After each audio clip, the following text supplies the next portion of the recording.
lista ya? ¿Lista? Muy bien, bienvenidos todos y gracias por apartar este tiempo para estar aquí hoy, sábado, sobre todo después de una semana muy interesante. Felicidades a todos ustedes, ¡viva México! ¿Verdad? También celebramos nosotros tranquilamente en casa. Con algunos amigos el jueves subimos al Nevado de Colima en bicicleta para celebrar el centenario. Entonces estoy muy adolorido todavía de esa hazaña. Muy bien, vamos a orar para empezar entonces. Gracias Señor por esta mañana, gracias por las lluvias que refrescaron tu tierra anoche. Gracias porque este planeta entero es tuyo. Todas las naciones, Señor, los países, los gobiernos, los pueblos, las etnias, las lenguas también. Señor, gracias por México, gracias por sus 200 años celebrados en esta semana, Señor. Amamos a este país, sabemos, Señor, que tiene muchos desafíos en este momento. Pedimos que reine tu paz, tu tranquilidad, que haya libertad para todos y para que se difunda el Evangelio. Señor, pedimos que el tercer siglo en esta historia de México como país sea un siglo de la extensión de tu reino. Señor, queremos ser usados como instrumentos de tu reino de paz, tu reino de abundancia, tu reino de reconciliación. Gracias, Señor, por este día.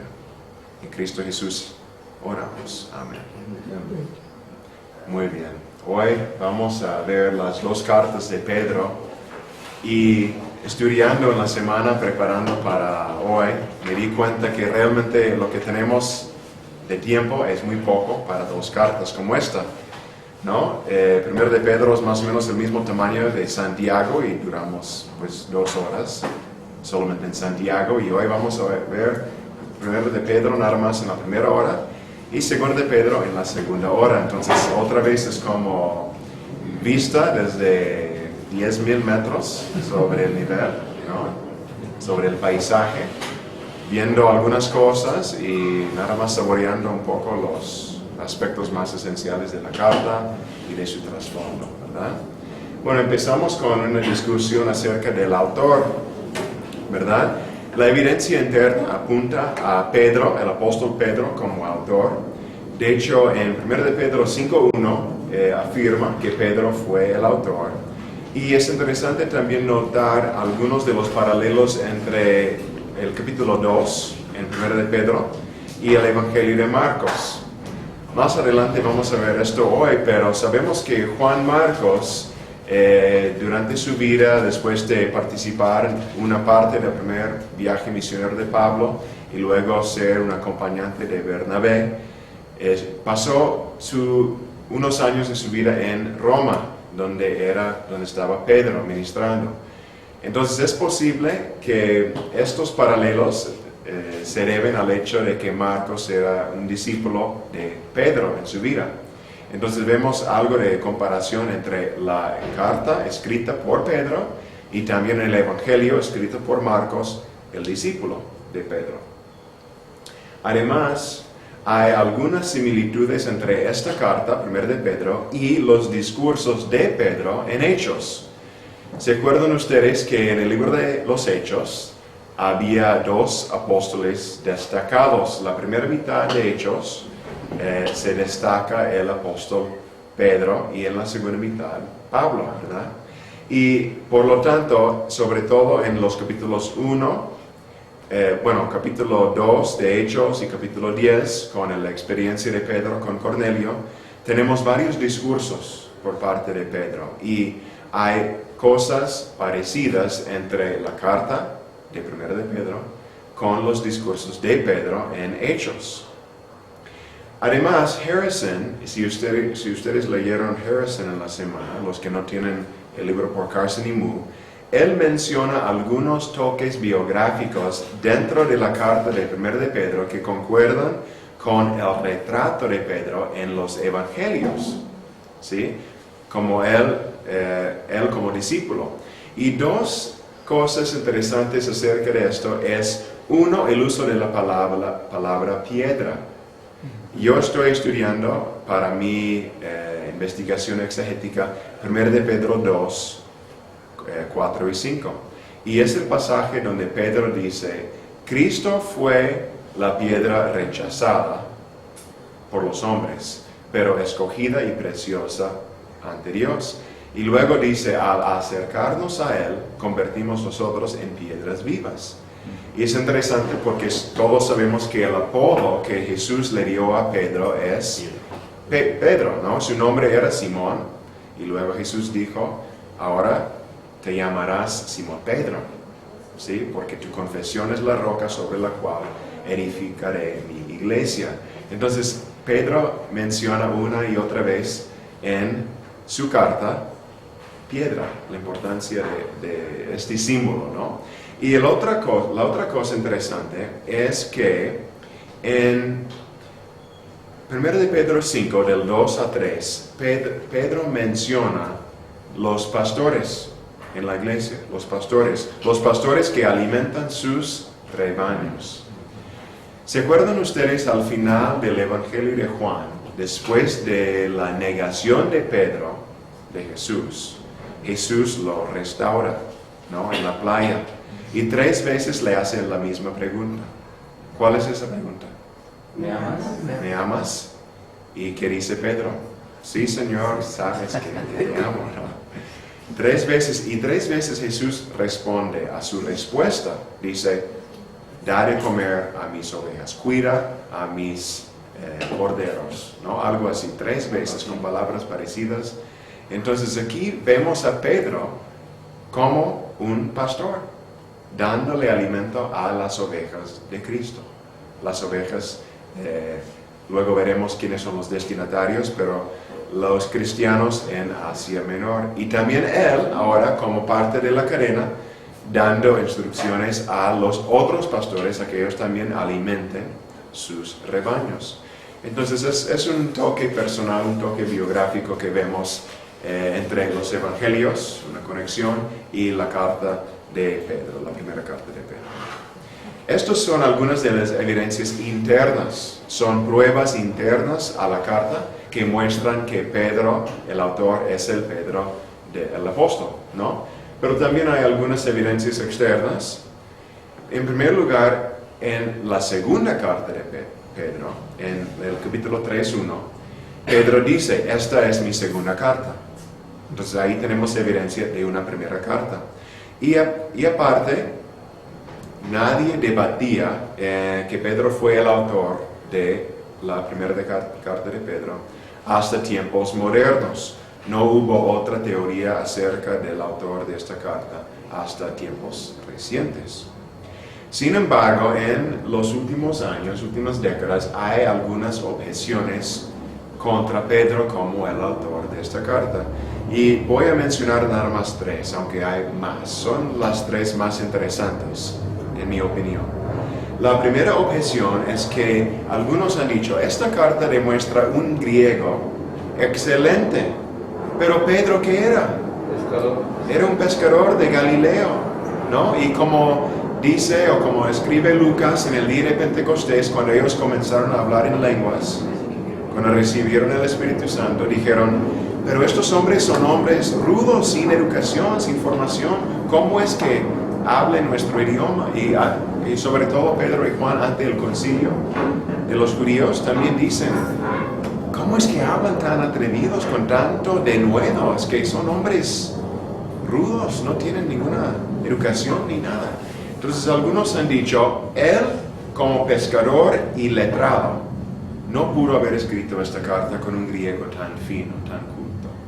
¿Sí? Entonces, en respuesta a esta objeción, que es interesante, ¿no? Te hace uno pensar, algunos han dicho que es muy probable que Pedro, a pesar de ser pescador, ¿no? De Galileo, que él y otros de Palestina, la región de los judíos, en general sí sabían griego, ¿no? A lo mejor para vender su pescado tenía que vender en griego, ¿no? Ictus, ¿no? De venta, ¿no? Algo así, ¿no? ¿Qué sé yo? Y aparte, el griego, algunos han dicho, sí es bueno, pero no debemos exagerar su calidad. Aunque dicen que después de Hebreos y después del griego de Lucas, en Lucas y Hechos, es el mejor griego en el Nuevo Testamento. Pero la otra cosa que me parece muy interesante es que Silvano o Silas, el acompañante de Pablo en su segundo y tercer viajes misioneros, que es otra palabra para secretario. Entonces, Silas es mencionado en 1 de Pedro 5:12. Podemos leer el versículo un momento. Si pueden abrir sus Biblias a la carta de 1 de Pedro, ¿qué dice? Capítulo 5, versículo 12, Esaú.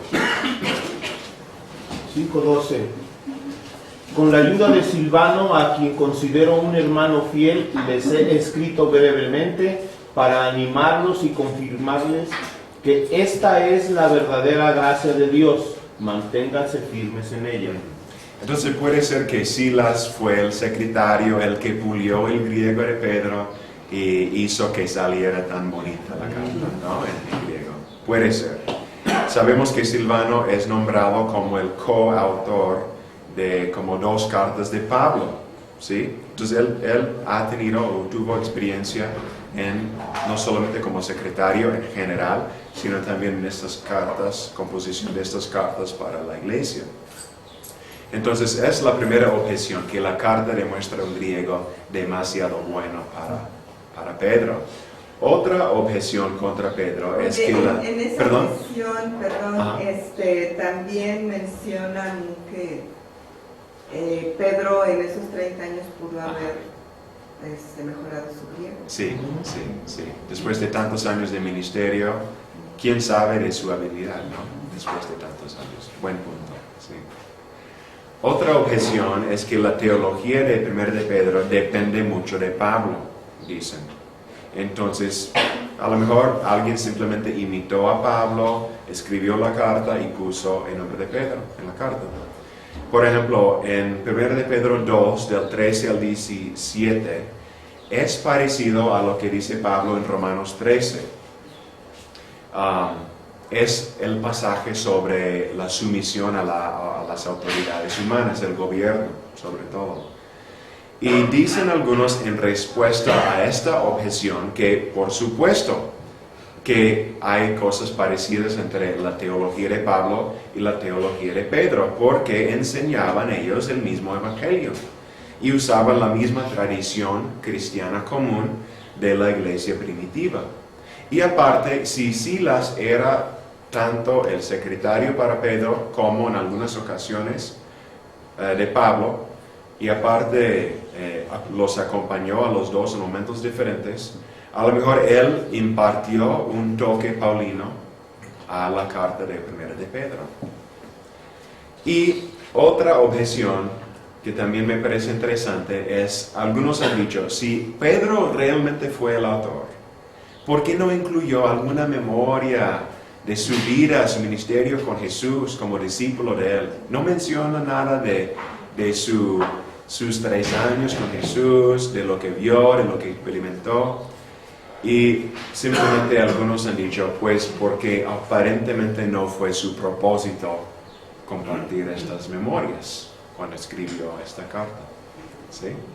Entonces, en resumen, ha habido varias objeciones de personas que dicen que Pedro no pudiera haber escrito o haber sido el autor del 1 de Pedro, pero en general podemos contestarlas satisfactoriamente, con respuestas razonables. Entonces, en conclusión, podemos afirmar que no hay objeción alguna que tiene suficiente peso para rechazar a Pedro como el autor de esta carta. Podemos tomarla como siglos y siglos de cristianos la han tomado como una carta auténtica del apóstol Pedro. ¿Sí? Bien. Destinatarios. En el primer versículo de la carta, podemos leerlo, alguien por este lado, por favor. 1 de Pedro 1:1. Enriqueta. Sí. Pedro, apóstol de Jesucristo, a los expatriados de la dispersión en el Ponto, Galacia, Capadocia, Asia, Bitinia, elegidos según la presencia de Dios Padre en santificación del Espíritu, para obedecer y ser rociados con la sangre de Jesucristo. Gracias os sean multiplicadas. En este primer versículo tenemos una lista larga de regiones que indica que a lo mejor esto fue una carta circular. Su propósito fue ser llevada de lugar a lugar a un grupo de creyentes en una región amplia, ¿no? Y acerca de estas regiones de Ponto, Galacia, Asia, Bitinia, podemos decir lo siguiente, como dice la presentación. Eran zonas generales del norte de Asia Menor, lo que ahora es Turquía. ¿Sí? Se presentan en el orden de la ruta que el mensajero tomaría para entregar la carta, de un lugar a otro. Y 3 de estos lugares se mencionan en Hechos 2, en el día de Pentecostés, porque eran regiones representadas por las multitudes presentes en Jerusalén ese día. El día de Pentecostés, cuando Pedro inclusive predicó. Ahora, la otra cosa es que el Espíritu Santo no permitió a Pablo a evangelizar estas regiones, según Hechos 16. Pero tampoco Pedro ministró ahí directamente. De hecho, Pedro dice en 1:12, ¿podemos leer 1:12? ¿Alguien? ¿Sí? Dice, a estos se les reveló que no para sí mismos, sino para nosotros, administraban las cosas que ahora os son anunciadas por los que os han predicado el Evangelio por el Espíritu Santo, enviado del cielo, cosas en las cuales anhelan mirar los ángeles. En ese versículo Pedro no dice, yo fui, yo les prediqué. Él dice, ustedes escucharon por otros los predicaron y recibieron el mensaje. Entonces, los destinatarios no son, no es gente convertida personalmente por Pedro. ¿Sí? Ahora, por muchos siglos, acerca de los destinatarios, se creía que los lectores eran judíos, en gran parte por sus muchas referencias en la carta al Antiguo Testamento, combinadas con sus referencias a sus lectores como expatriados, como dice en el 1:1. Sin embargo, la mayoría de los estudiosos o eruditos hoy han llegado a un consenso de que hay amplia evidencia de que fueron gentiles, la mayoría de los destinatarios, porque en varios versículos hay textos claros que indican que los lectores eran no judíos antes de su conversión, sino paganos. Vamos a leer nada más por este lado, si alguien busca 1 de Pedro 2:10.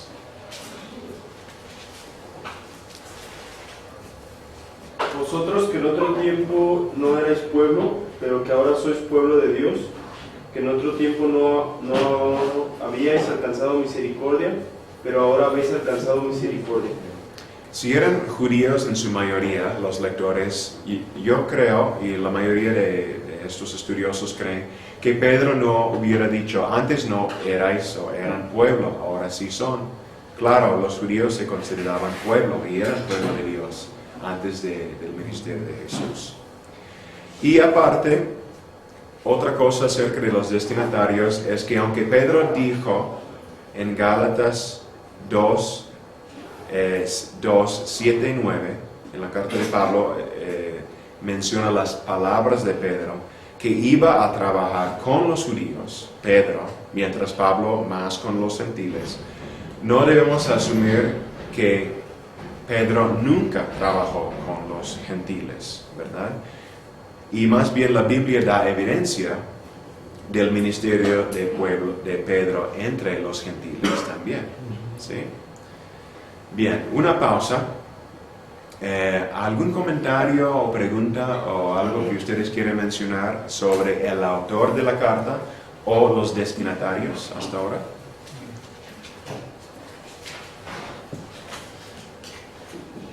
Muy bien. seguimos con las circunstancias y los propósitos entonces. La carta no contiene referencias específicas de sus lectores, detalles acerca de la vida del autor, ni saludos personales. Pedro parece no haber conocido a sus lectores muy bien. Sin embargo, él sí escribió una carta muy pastoral y sensible.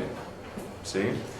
La carta no contiene polémico contra falsos maestros, ni evidencia de facciones entre los lectores.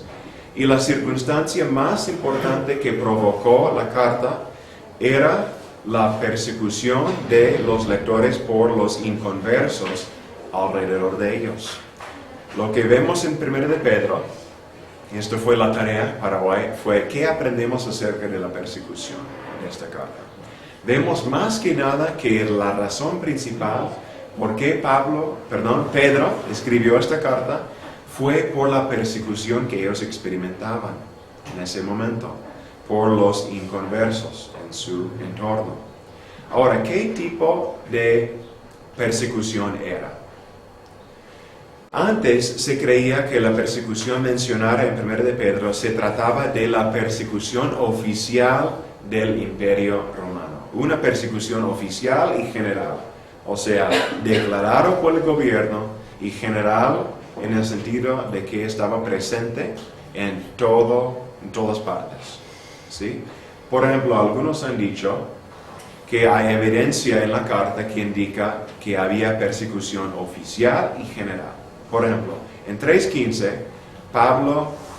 Pedro, no voy a decirlo otra vez, habla de la necesidad de estar preparado para dar una defensa, dice.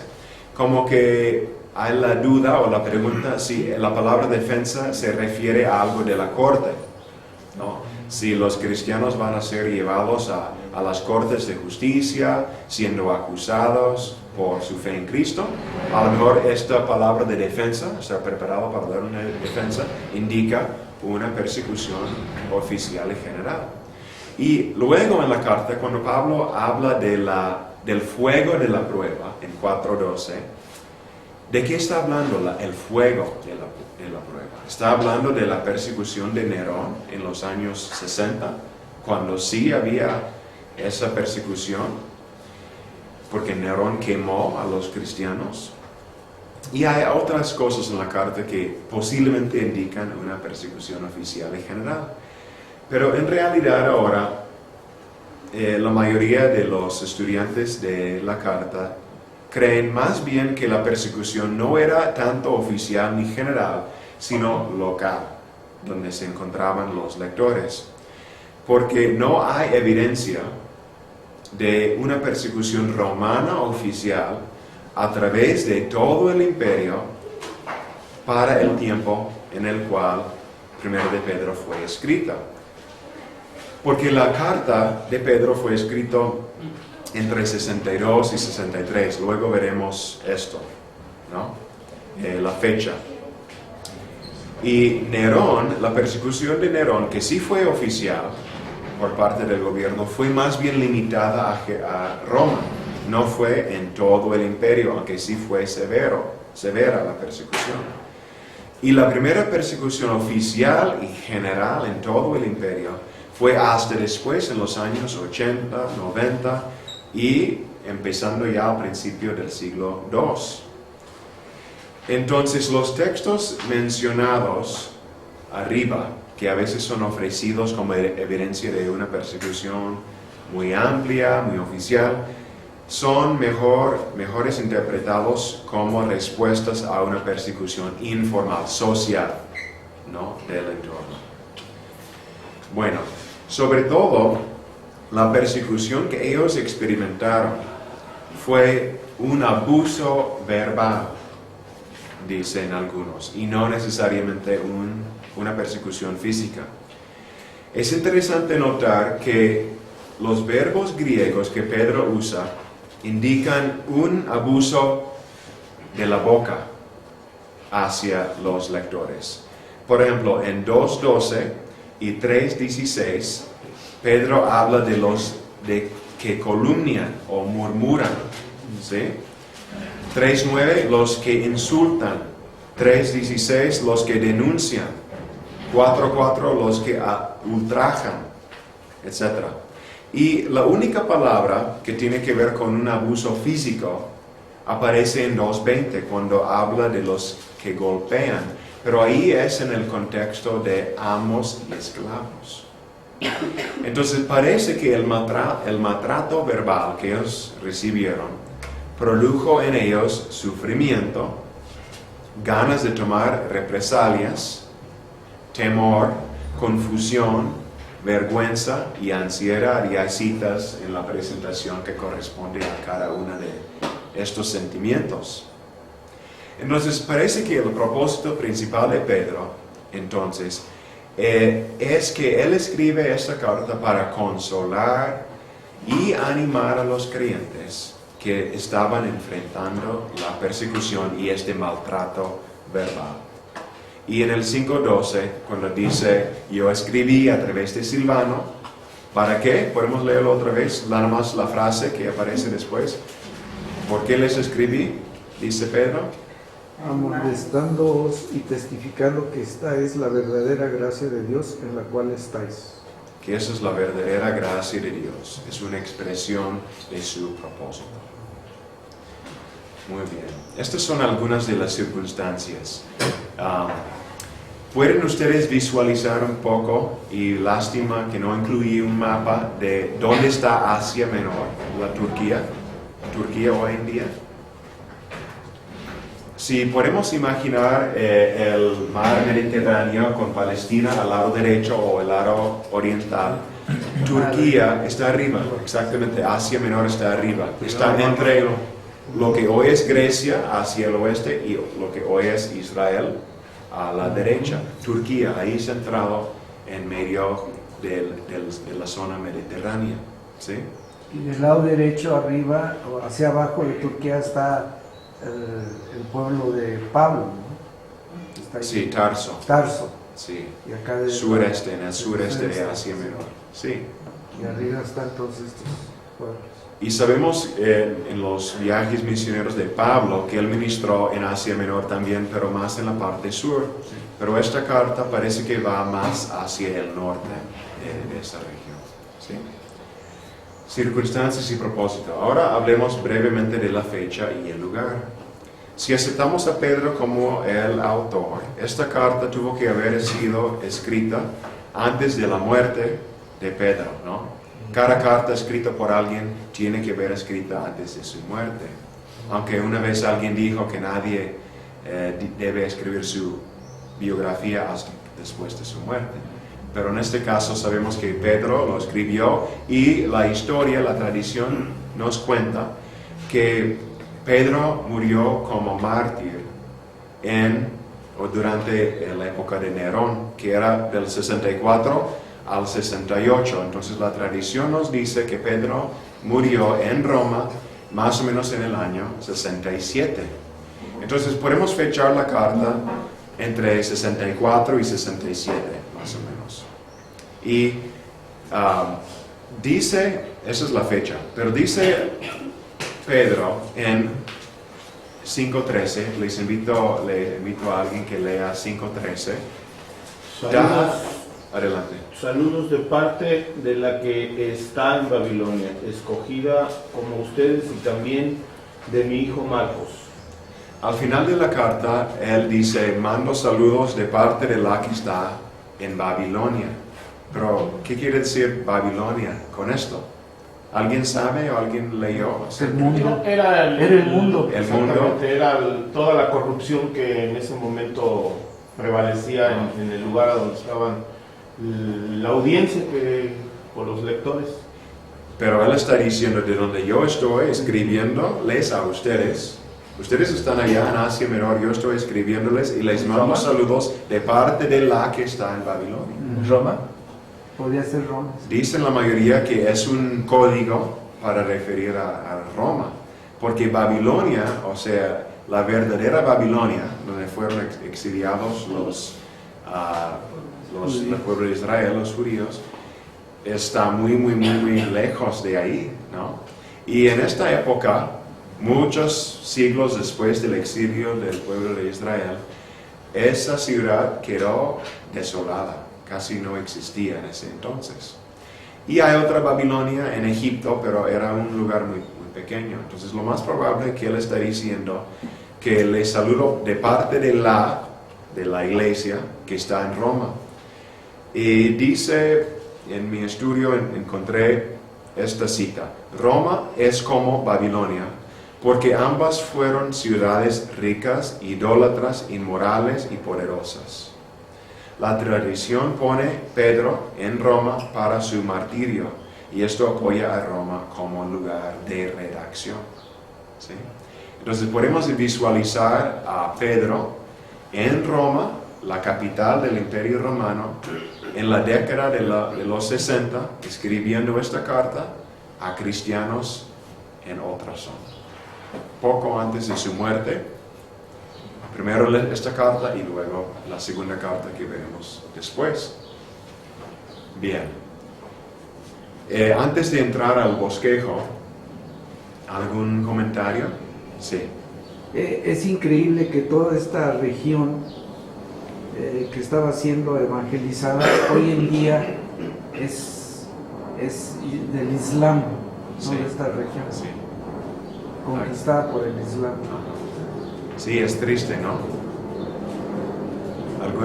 Quiero hacer un comentario referente a esto, pero... ¿Y por qué había tantas teorías de que Pedro nunca había visitado Roma? ¿Tantas qué?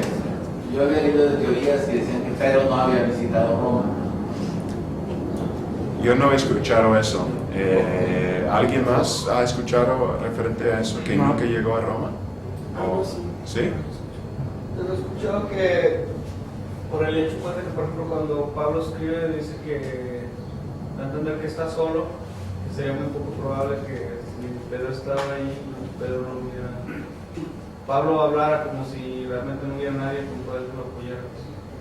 Es posible que Pedro llegó a Roma después del encarcelamiento de Pablo de 60 a 62 en Roma. Es posible que Pedro llegó después del año 62, cuando Pablo se ausentó de Roma, aunque no tenemos muchos detalles de estos años de su vida.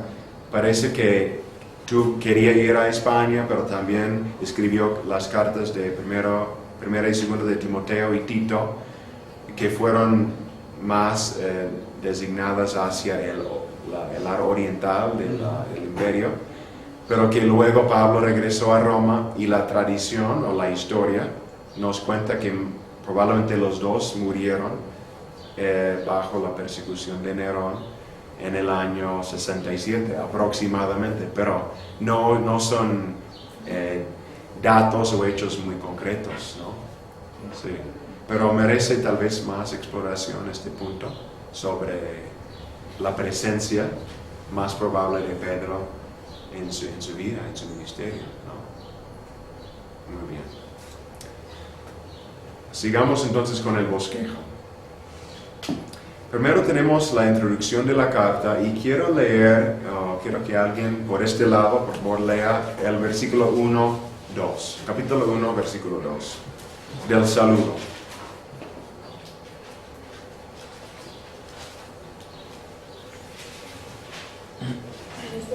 Sí, por favor. Elegidos según la presencia de Dios Padre en santificación del Espíritu, para obedecer y ser rociados con la sangre de Jesucristo. Gracia y paz os sean multiplicadas. Es un saludo típico para las cartas del Nuevo Testamento, en cierto sentido, pero ¿hay algo que les resalta de ese saludo en particular? Presencia. ¿Perdón? Presencia. Presencia, sí. Estoy buscando otra cosa. Presencia. Presencia. Ser rociados con la sangre. Ajá. Sí, también. Algo más acerca de el saludo en el nombre de quién. Sí, menciona las tres personas de la Trinidad. ¿Cómo dice? Dios Padre. A través del Espíritu. Sí, no todos los saludos tienen este saludo trinitario, pero es muy obvio. De alguna forma formulación temprana de algún concepto de quién es Dios, inclusive del saludo. Ahora, después del saludo, después de esta introducción, Pedro habla en capítulo 1 del 3 al 12 de la herencia segura que nos espera. Sabemos que si los cristianos de ese entonces, en esa región, experimentaban el maltrato verbal, la persecución por parte de sus vecinos inconversos, es interesante que Pedro enfatiza su herencia que les espera en el futuro. Dice, esperamos una salvación segura y aparte, estas pruebas refinan su fe. ¿Qué dice capítulo 1, versículo 7, por favor? Este lado. Samuel, sí, puedes buscarlo.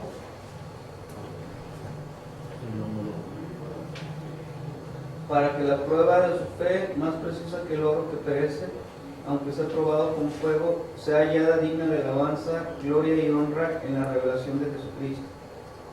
Para mí este versículo es muy desafiador porque dice que la fe es acrisolada o refinada a través de las pruebas, ¿no? Y claro, podemos entenderlo, sobre todo en países o lugares donde ha habido mucha persecución, se nota una purificación de la fe de mucha gente y a veces hasta un crecimiento numérico increíble en estos momentos. Pero también me hace reflexionar, y ahora estoy yendo un poco hacia el mensaje de la carta para nosotros. Si nuestra fe está siendo acrisolada hoy en día a través de las pruebas, ¿qué sienten ustedes? ¿Sufren pruebas? ¿Ustedes? ¿Nosotros? Sí. ¿Sí? Sí.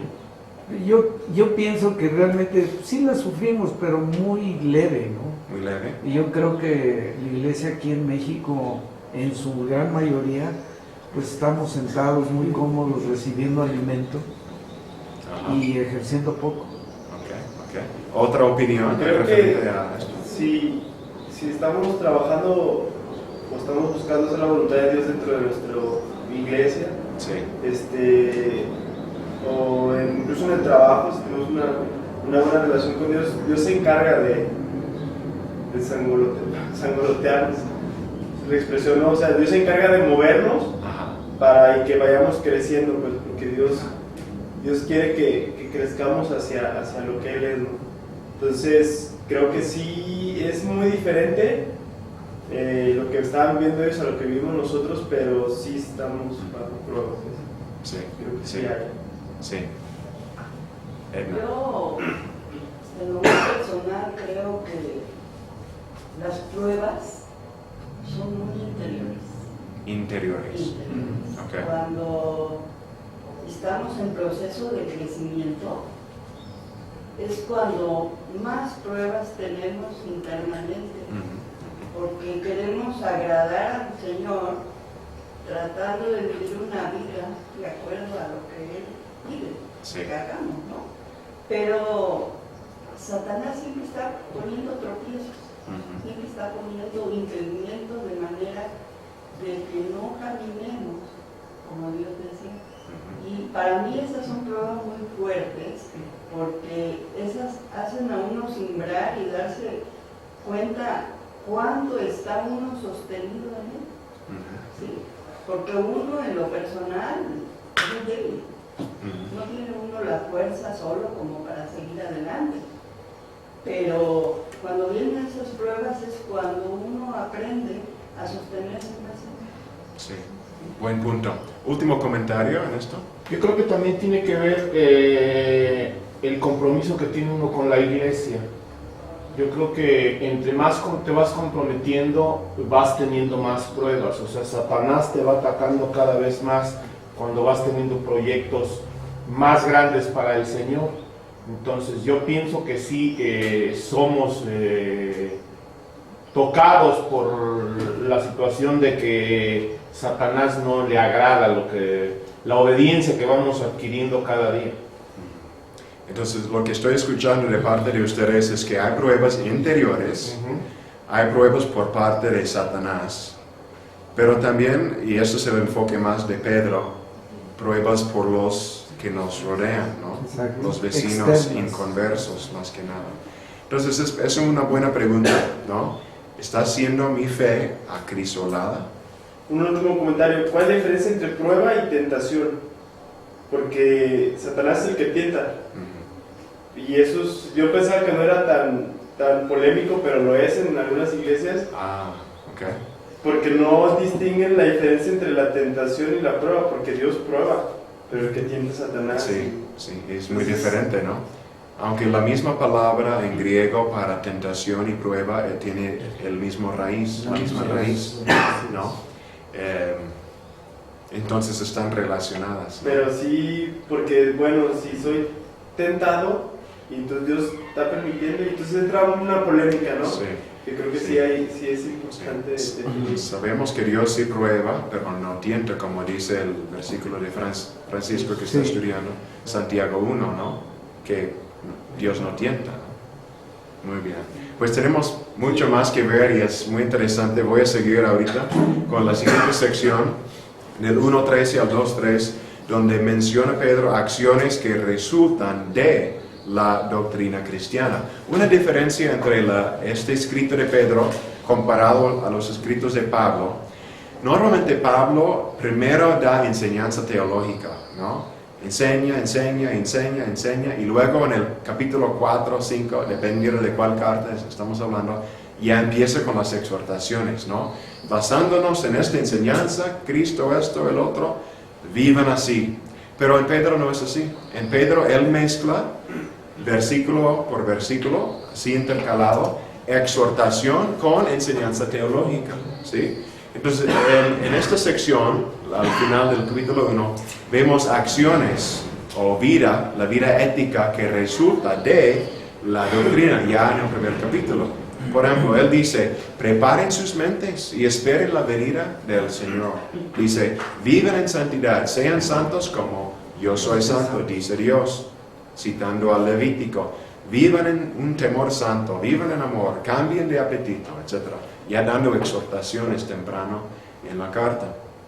Luego, en el pasaje que sigue, un pasaje muy rico, del capítulo 2, del 4 al 7, tenemos este tema de la iglesia como piedra escogida por Dios. Cristo fue escogido como la piedra preciosa, colocado como la piedra angular, rechazado por los hombres. Y otra vez Pedro, el que su nombre significa piedra, está hablando de Cristo como la piedra, citando al Antiguo Testamento y diciendo que sobre esta piedra somos construidas o edificadas en una casa espiritual, ¿no? Sobre esta piedra fundamental que es Cristo. Y aparte, cuando no construimos nuestras vidas sobre esta piedra, llega a ser ¿qué? Piedra de tropiezo para los que lo rechazan, ¿no? Lo tiran a un lado y luego caen sobre ella, sobre esa piedra. Luego, en 2.11 al 13.12, tenemos lo que llamamos el código de hogar. Son exhortaciones a varios miembros del hogar, como por ejemplo esposos y esposas, amos y esclavos. Vamos a leer nada más para guardar el tiempo un poco. ¿Qué dice?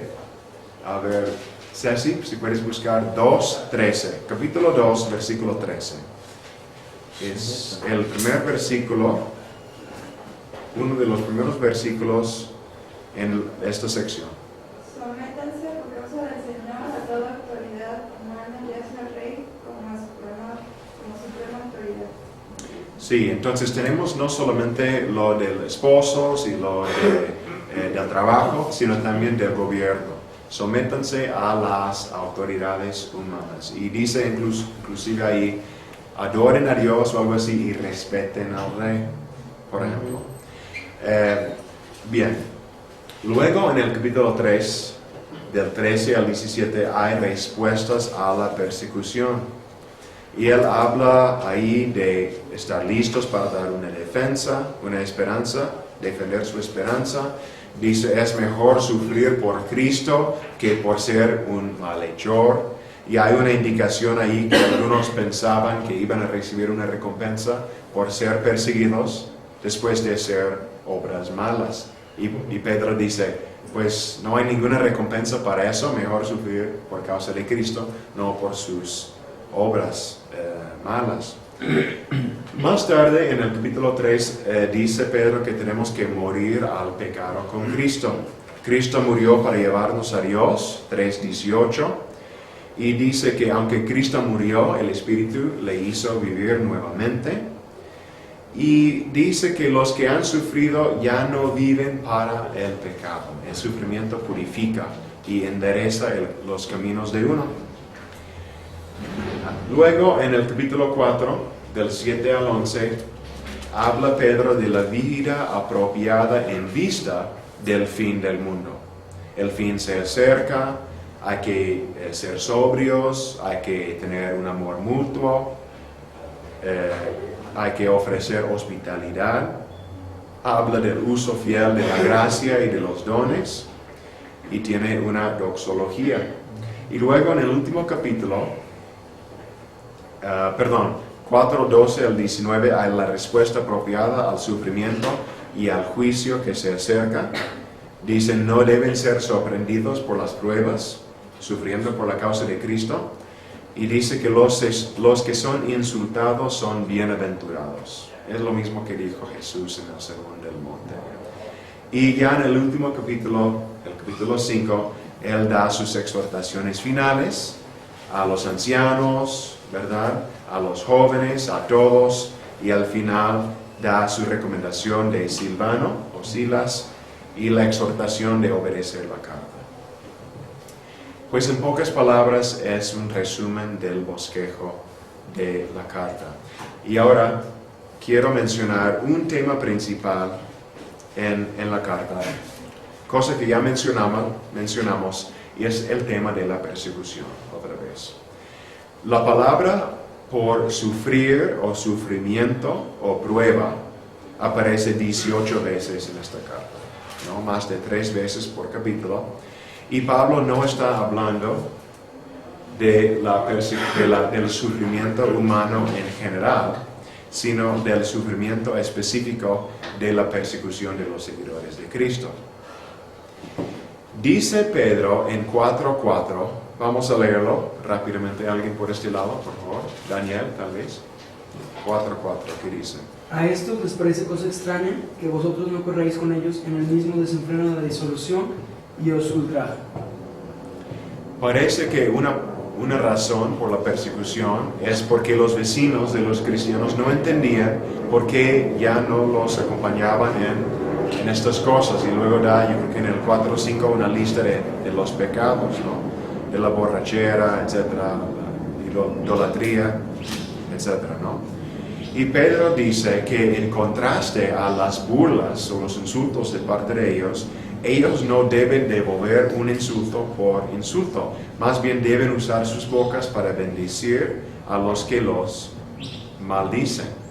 Dice esto en el capítulo 3, del 9 al 12. Y como ejemplo, ofrece el ejemplo de Cristo, que usó sus sufrimientos para salvar a otros.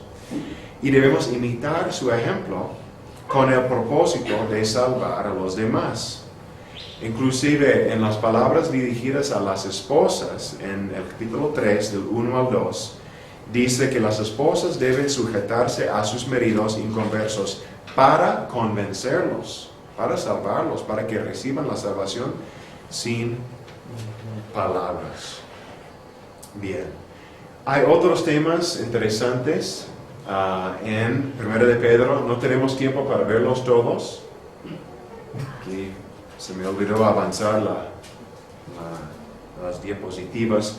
Pero hay otro tema interesante entre lo efímero y lo duradero. Menciona Pedro como 2 o 3 veces contrastes entre cosas pasajeras y cosas duraderas. Es otro tema interesante en el libro. Y otro es simplemente la imitación de Cristo, algo que mencionamos en cuanto a las pruebas, pero también enfatiza Pedro mucho que seamos imitadores de Cristo. Ahora, tomo una pausa breve. ¿Algún comentario sobre otros temas o estos temas en el libro o el mensaje, el bosquejo en general que vimos? Sobre la aplicación en 1 de Pedro 4:12, Sí. y ya lo comentaste un poco acerca de plantearlo como una aplicación a nuestras vidas, el hecho de las pruebas y el fuego y no ser sorprendidos vituperados por el nombre de Cristo, y bueno, todo lo que dice acerca de lo podemos llevar como enseñanza. Claro. Totalmente no. ¿Dónde ves dificultad en eso? No, en el contexto, me causa un poquito de ruido el contexto porque digo, bueno, ellos lo estaban matando, ¿no? Yo qué sé, lo estaban apedreando o no sé, pues poniendo el contexto mío y el de ellos, pues sí es una vida más cómoda, ¿no? Sí, aunque sí. Eso es lo que me causa como conflicto, ¿no? Ajá, claro. Aunque dijimos antes que a lo mejor la mayoría de su persecución fue un maltrato verbal y no tanto físico en ese momento, en esa región. Y aquí, pues como algunos de ustedes comentaron, sí hay algo de esto hoy en día, a lo mejor más leve que en ese entonces para ellos, ¿no? Pero sí llega o ha llegado o puede llegar a ser más fuerte, ¿no? Muchas veces cuando nosotros estuvimos en el trabajo de la plantación de una iglesia en Moctezuma, cerca del Tianguis del Sol, llegaba gente a los estudios, a la iglesia, se interesaba en el Evangelio, uno veía el fruto del Espíritu en sus vidas, pero la familia luego los arrastraba, ¿no? Con amenazas o, no sé, y ustedes ya saben, ¿no? Cosas como que, pues si te juntas con ellos, olvídate de la familia y ya, etcétera, ¿no? Muchas cosas, ¿no? Entonces, también existe y puede existir, ¿no? Pero hay que pensarlo, ¿sí? Quiero mencionar un aspecto literario, aunque hay muchos otra vez, pero nada más las figuras literarias. Esto se me hizo interesante. Hay una lista larga, está aquí. A lo mejor por tiempo no voy a leerlos todos, pero ahí los pueden ver en orden alfabético. Figuras literarias de alimentación, botánicas, deportivas, familiares, etc. Son muchas. Y una que se me hizo interesante era la de metalúrgicas. 3 veces o más Pedro menciona que algo tiene que ver con los metales. Por ejemplo, la herencia es incorruptible, no se oxida. Es interesante, ¿no? Luego dice, como leímos en 1:7, que la fe es como oro refinado por el fuego. Y en el 1:18, la redención no es con cosas corruptibles como oro y plata.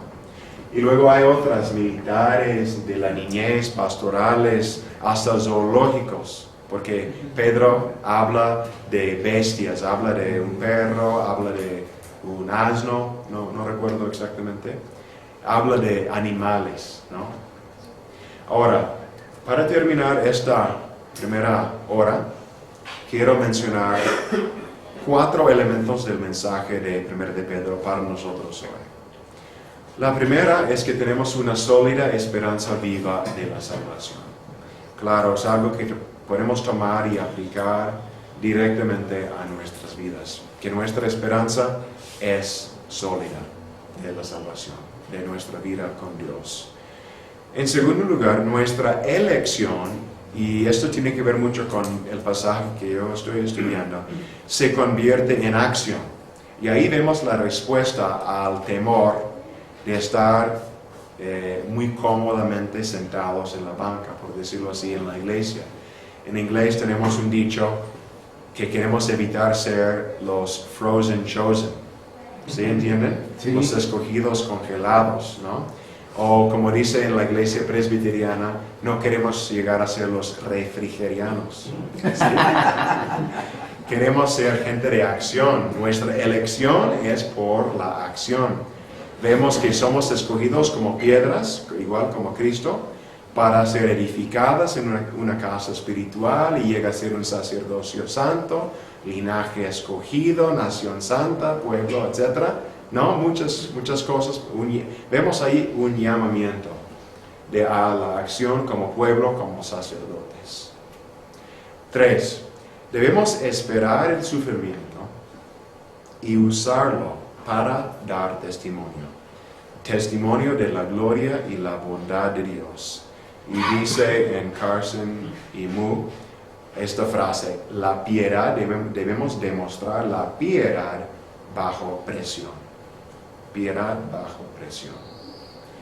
Y en cuarto lugar, la sumisión a la autoridad humana es para hacer callar a los insensatos. Yo escucho un poco una tendencia en la iglesia hoy, y a lo mejor soy culpable de lo mismo, de decir, pues esto es humano y no es de Dios. Y claro que hay muchas cosas en el mundo que son resultado del pecado humano. Pero no debemos despreciar las instituciones humanas que hay, como el matrimonio, como el gobierno. Es muy fácil despreciar el gobierno, ¿no? La iglesia como organismo, como institución, y decir, no, todo eso es del mundo. Pues Dios también creó las instituciones y las autoridades humanas para nuestro bien, ¿no? Y nuestra sumisión a las autoridades en nuestras vidas, nuestros jefes, etc., es parte de la obediencia, ¿no? Inclusive cuando viene la persecución injusta. Claro, es un desafío muy grande.